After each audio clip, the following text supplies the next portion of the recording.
Welcome back to College Compass by experts at scholarship.org. I'm Leslie Cornwell. And I'm Dina Bazoo. Dina, have you ever watched Stranger Things? I have not seen Stranger Things. Don't understand that. It's a great show. You really need to watch it when you get the chance. I know I've heard so much about it. And I also know that the final season just dropped and I've been hearing about it even around the office. So Yep. Stay away from social media. Don't get any spoilers. You got to watch it for yourself. But today, we're excited to spotlight one of our very own snow scholars, Sofia Vega. Sofia recently had the opportunity to work as an extra on the final season of Stranger Things. Yes, that Stranger Things. So cool. And we're diving into what she experienced behind the scenes, what it's really like to be on a massive production, and how this moment has shaped the way she's thinking about her own future in the acting world. Quick spoiler alert, we'll be touching on details from the final season, so listen accordingly.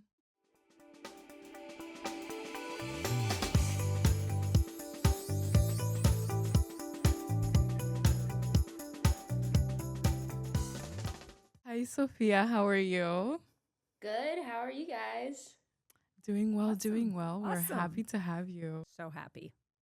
So, you are currently in Savannah right now, attending the Savannah College of Arts and Design, studying acting and advertising. Why did you choose SCAD? It's actually funny that you asked me this because I just posted a video about that 2 days ago. I'm doing a series on my social media that's called 100 College Lessons of a lesson every day until I graduate because I have 100 days until I graduate. Ah, Congratulations. awesome. Thank you. I'm so scared. But I was actually talking about why I chose SCAD. And in summary, I chose it because I knew that it was going to be the place that would foster my creativity the best. And I was lucky that they gave me a full tuition scholarship. So I was able to cover that plus my living expenses with George Snow scholarship. So one of my goals all my life had been to go to school for free, just because I knew that I wasn't going to be able to afford college and my parents didn't have a college fund for me. So that was one of my life goals. And SCAD is just awesome. It has so many cool opportunities, crazy opportunities, and crazy um, just every professors and everything. So it's just been a great ride. Oh, Awesome. perfect. And I'm sure that our audience will be hearing more of those crazy opportunities that you've mentioned. And you're currently doing acting and advertising. Why did you choose those two specific majors? So actually, I was involved in theater in high school. I did a lot of musical theater. That was my background. But my dream has always been to be a performer. I've always loved singing and acting. I was just really shy when I moved to the US. So I finally started doing it, and I just immediately, I was like, this is what I need to do for the rest of my life.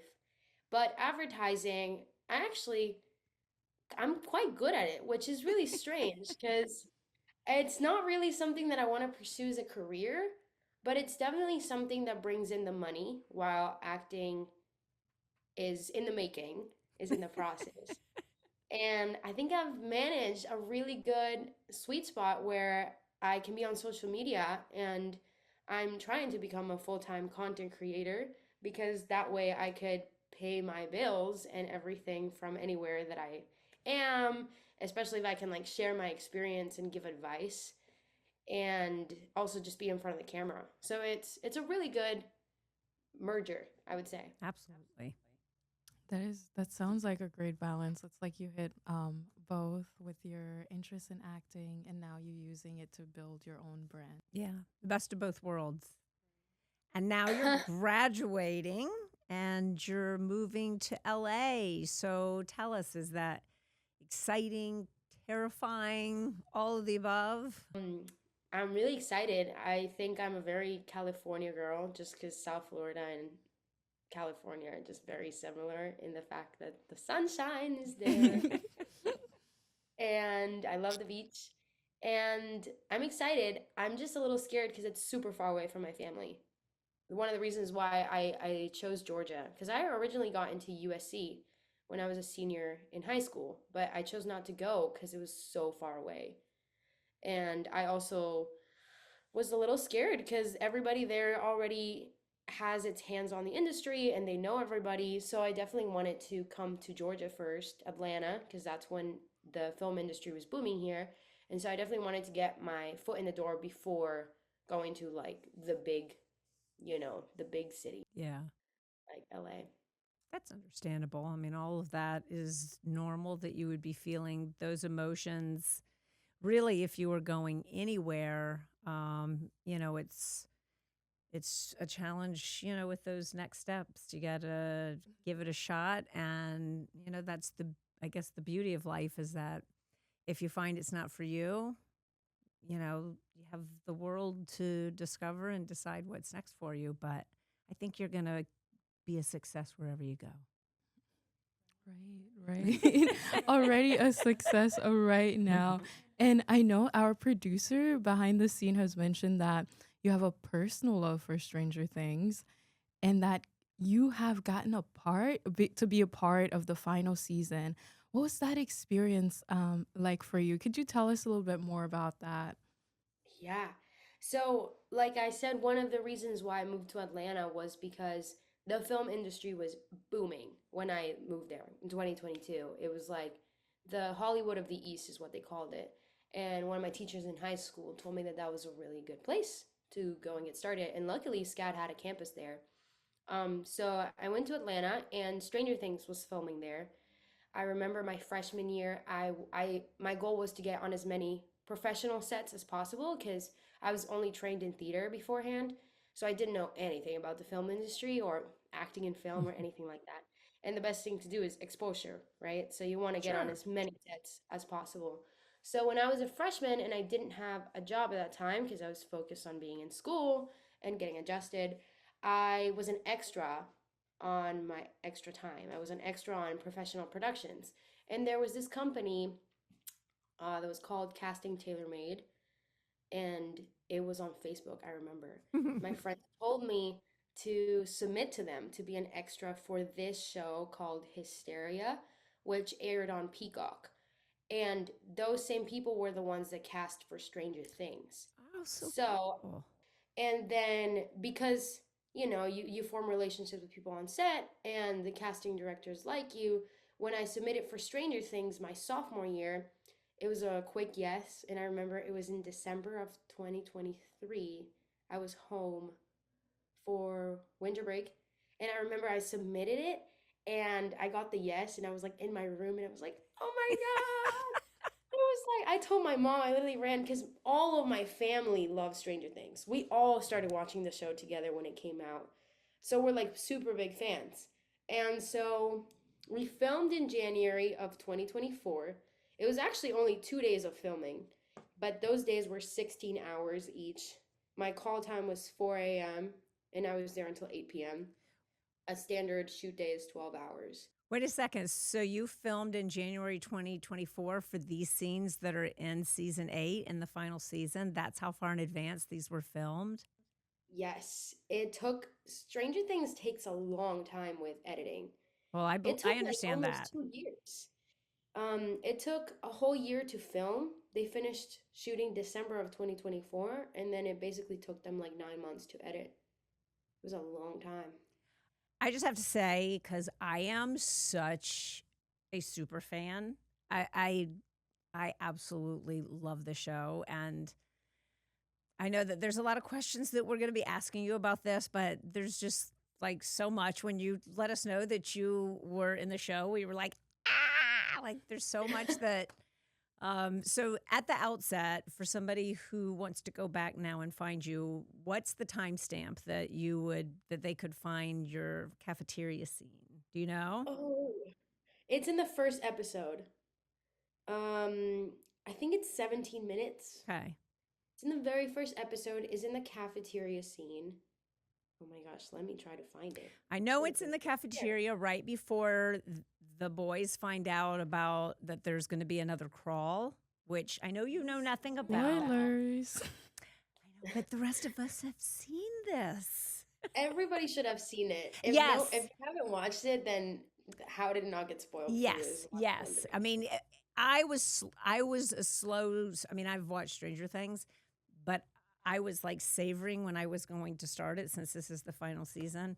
And then it was like by the time I started it, I was like, I now know all the big things or most of the big things, but it doesn't matter. It was such a great show. So tell us about like what was your first day on set like and you know meeting all the people and who did you get to meet and all the good stuff. Yeah, I think we filmed January 17th and 18th of 2024, if I remember correctly. It was like a Tuesday and Wednesday. And that Monday, we needed to be fitted because all of Stranger Things extras, which was like 150 of us, for that episode only, can't even imagine the whole series. 150 of us have to go in and get our measurements and have to go in with the wardrobe and get our outfits approved and get our hair cut. They cut 150 hairs that day. Yeah, like they actually had to cut my hair. What did they And do? so I'm trying to remember now how it was. they cut it with bangs. They gave me really awful bangs. And No, I didn't even remember the bangs, or I probably would have thought it was a wig. Why wouldn't they just use a wig? that's what I wanted to know because it takes a long time for my hair to grow. So it was like this long that like before they cut it, maybe even longer. We'll have to get And a I remember I picture. was sitting in the chair and I was like, and they were like, "Are you okay?" And I'm like, "Yeah, it's okay. Just keep going." Oh, I mean, it makes sense though because this is supposed to have been in the past, and that hairstyle was, way more popular. But oh Yeah, wow, that's a big deal. yeah. I think I'm trying to find the picture. I think I have it right here. Because the funny thing is that I went to study abroad the quarter after, so nobody really saw me, and I stayed off social media for a little bit until the bangs grew out. 'Cause That's it was awesome. terrible. Um, there we Yep. go. Yep. Oh, wait, Yeah. that looks cool, guys. I mean, For the 80s. yeah. For I the imagine time just period, walking, it yeah, makes sense. Oh my gosh. walking around with that was a little embarrassing, but it was so worth the experience. I would so do it again. So tell us about the day, like your first day of filming when you're on set and I mean Yeah. Dustin's there. I mean like, this cast is there. Like did you get to interact with them or just what was it like being you were literally right there at the table. Yeah, it was super cool. Like I said, it was 16 hours of filming. My call time was 4 a.m., but pictures up was at 8 a.m. That means like when we actually start filming. So pictures up was at 8 a.m. So in the 4 hours, we had to get ready and they had to get everybody hairstyles and the crew was working super hard, getting us all fitted, getting us all approved in our costumes. And once we got on set, they flew us in. A lot of people don't understand how much work goes into actually making a film. So there's like production assistants everywhere and there's background production assistants. So they're the ones that direct all the background extras and they place us all in the scene and then they tell us, hey, go this way, cross this way, you're going to come out of this classroom. And then they fly in talent, which means when the cast gets to come in. And so we first shot like the hallway scene where Dustin fights with Andy, the bully. And I remember I was like standing right there. And it was so cool because I got to see it like being filmed right in front of my eyes. And I remember the guy who what's his name? Lucas and Dustin. I'm just gonna use their character names. Caleb McLaughlin. That's his name. Dustin and Lucas had a really funny line, and so they kept breaking and they kept laughing. And so the directors had to give us like a 10-minute break for them to come back after getting their laughs out. And it was just so cool to see like it right in front of my eyes. That And then we went is to the cafeteria scene the next day, and that's where you see me. Because they picked me and this other girl to be on the cast table. It was just two of us. Everybody else was in the background, but they picked the two of us to literally be on the cast table. That's And awesome. I got to talk, yeah, it was super cool. I got to talk to Lucas, Caleb McLaughlin, about the chicken nuggets that were on the table. Because also, you can't really talk to them that much just because it's considered a little unprofessional if you're geeking out about them. Yeah. Because you're all working, right? And they have to work too. Right, right. So so you don't want to distract them, No, especially because every minute on set is production money. So you don't want to ever cost no, the producer, no. production money. But it was just really cool to be in their presence and to see them in real life. Millie Bobby Brown was also there. It was just really cool. Really, I mean, I was like starstruck, but obviously I couldn't do it much to be starstruck. But that was actually my first time meeting Caleb McLaughlin because he then went to TV Fest the following year. His sister goes to SCAD, Caitlin McLaughlin, and I'm friends with his sister. So they sat like right next to me, and it was just really cool. I got to tell Caitlin, I was like, I was in Stranger Things with your brother. It was really fun. I So, I think it's really, I mean, it's an amazing experience for you and, a great thing to have on your, as you slowly build your resume.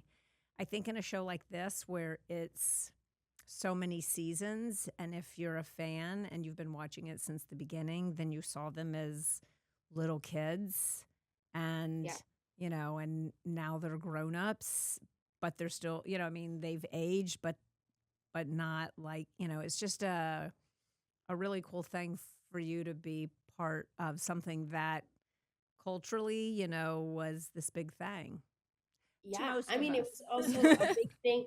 It was a big thing for me. I think this was the show that I'm going to tell my kids about.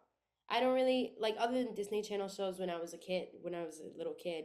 I don't really see any other big show shaping me the way that Stranger Things did. Just because I grew up with them. Yeah. I'm the same age as them. Yeah. I think a year older than Millie Bobby Brown. So it was just really, it was so cool.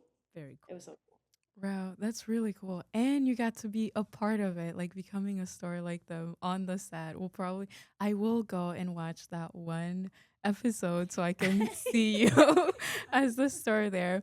You talked to us about, like getting your haircut. What was like makeup like backstage when you said you were getting fit? What was it like getting dressed and doing your makeup, your hair? What was that experience like for you? Well, they actually have this huge like warehouse with like tons of costumes that they've sourced because the costume department has definitely sourced these for like seasons and years and in their off time, right?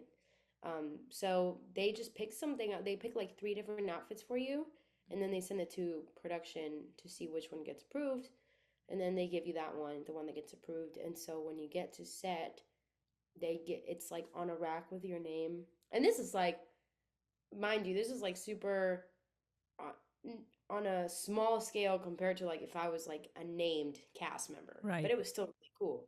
So like your costume was on a rack with your name, and then you put it on, and then you go to hair and makeup, and they do your makeup. Usually, if you're an extra, you kind of bring the base makeup already. It's like kind of natural because you don't want to stand out Right. too much. And then they do your hair, and they take like 30 minutes per person, and there was at least 20 hair ladies if there was like 150 of us. That's Um, crazy. yeah, and it was like 4 a.m. and they were so nice. I don't remember the one who did my hair, but she was so awesome. She was Oh, like talking to me, and she was saying how like she's been on a lot of seasons. It was really cool. oh, that is really cool. Okay, Yeah. so let's let's talk about this ending and tell me what you thought of the ending of the show and what do you think happened to 11. Like, I know everybody has their own version, and you definitely have the camp of those people that love the ending and those people that didn't. I loved it, but tell us what you think. I disagree a little. I will say I was expecting so much more for this season, for the end specifically, because episode 4 was incredible. Yeah. And it was the highest Yeah. rated episode. Yep. And I was like, they have so much potential. Will has powers, the Right. sister's coming back. I'm like, oh my gosh, this is gonna be about to be the war of the century. Yeah. And I feel like way too little time was spent on the actual battle. I feel like it was too easy to kill Vecna, Yeah, well, that is true. And we have you know? discussed this, several of us, and that point I will give you. It after they've had so many struggles over smaller battles, this one was supposed to be like the one, and it was actually like, okay, did that. Right. And So, it was so crazy because they went into this completely other dimension yeah, that we haven't seen before. yeah, And I was like, where were all the Demogorgons? Where was everything else that has killed you in times past? And it's actually cool because I watched the play on Broadway. It's called The First Shadow, and uh, that one fills a lot of gaps. And it really? goes back into, yeah, it goes back into Henry Creel's um, story. Now that I felt was incredible because I saw the play on Broadway, and a Scat alum is actually he plays Jim Hopper. Oh, really? Yeah, his younger version. Oh, that's so And so cool. yeah, and so it was just so I was just so excited for the final battle. So I was a little disappointed that it was a little easy, but I do think the happy ending was really cute and Yes. really like wholesome. Yes. I think that's You know? probably why I say I like the ending, just because I love that last part of it. And, you have so many shows that, will kill off a beloved character. And I know I'm not going to give any spoilers, but I liked it that there was this, whether or not it's true, but I liked that it was a Yeah. happy ending. Yeah. My mom loved it too. My mom said the same thing about you, basically you said, so It seems like it is part of it is about expectation where you're expecting something Yes. grand. Yes. I think that's definitely true. That is yes. pretty cool. So like you've already talked about a little bit about like the massive or the amount of work that goes into putting on a big production like this. What is something you think most people don't know about like a massive production like the Stranger Things or just being a background cast member? Um, how much money it costs? I'm not even lying. I think that before I got into the film industry, I was like, there's no way that things can actually cost $500 million for a Yeah. budget. And Stranger Things did have a budget of 500 million for this season. And like you don't think that until you like are living it. Or for example, I did my own film last weekend actually. Very And I had to cool. do a little bit, yeah, and it was like a super short film, like low budget. And the budget was like 1500. But even then, like I was like, do we even need that much? And yeah, you need that much to feed your crew and crafty and equipment rental and everything that goes. It's just it takes a village. It really does. It's actually incredible.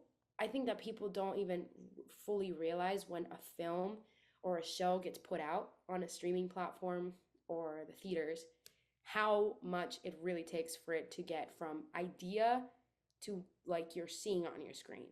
It's it takes years and a lot of effort and a lot of money and time. I'm sure you're absolutely right, because we as the consumer and the watcher are just watching the finished product and wow, look at those sets, or that's really cool, or imagining in this show, like how did they do this? They, the special effects and the makeup of these creatures, but you don't think about, how much that would cost in the, in real life. And I'm curious how being on, having this opportunity, how has that affected how you view acting in the future? Did it like, ooh, I really like this, I want to do more, or Yeah. It was just like anytime that I get to be on a set like that.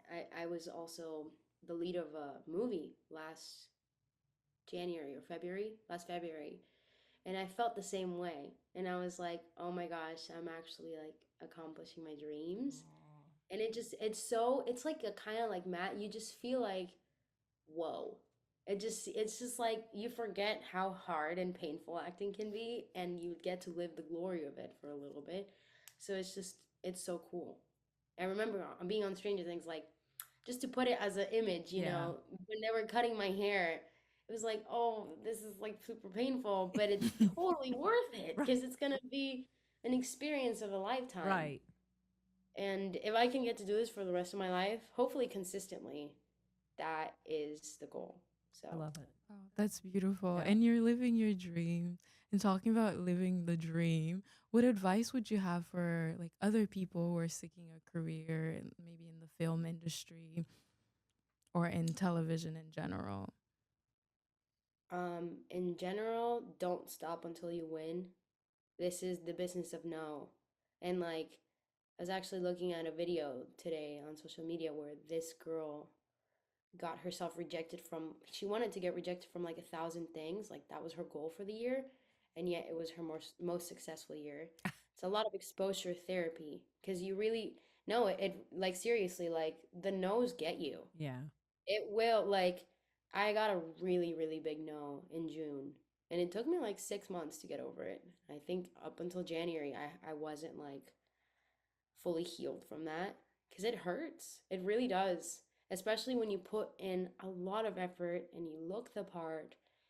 And I think the ones that hurt the most are the almosts, not the ones that like you don't hear back from, but like the ones that like it's between you and another person. Oh, And yeah. you know that like you that could have been the thing that allows you to do this for the rest of your life, and then you don't get it, so then it's just a major setback. And so yeah, just don't stop until you win. I had to learn that too. You're one no closer to a yes. I like that. I love So that perspective. That's awesome. So last October, you got to present the amazing Sydney Sweeney an award. So tell us about this moment. How was it like meeting her? What is she like? Thank you for listening to College Compass by the experts at scholarship.org. Part 2 of our conversation with Sofia drops in 2 weeks, and you won't want to miss it. In the meantime, we'd love to hear from you. What did you think about the ending of Stranger Things? And more importantly, what questions are you wrestling with in your own college journey right now? Send us your questions, your thoughts. Let's figure this out together. You can learn more or reach out anytime at scholarship.org/podcast. If you enjoyed this episode, which I'm sure you did, be sure to subscribe, rate, or share it with others. New episodes drop every other Tuesday on Apple Podcasts, Spotify, YouTube, or wherever you listen. You can also find us on Facebook, Instagram, LinkedIn, and TikTok under George Snow Scholarship Fund. We'll see you next time.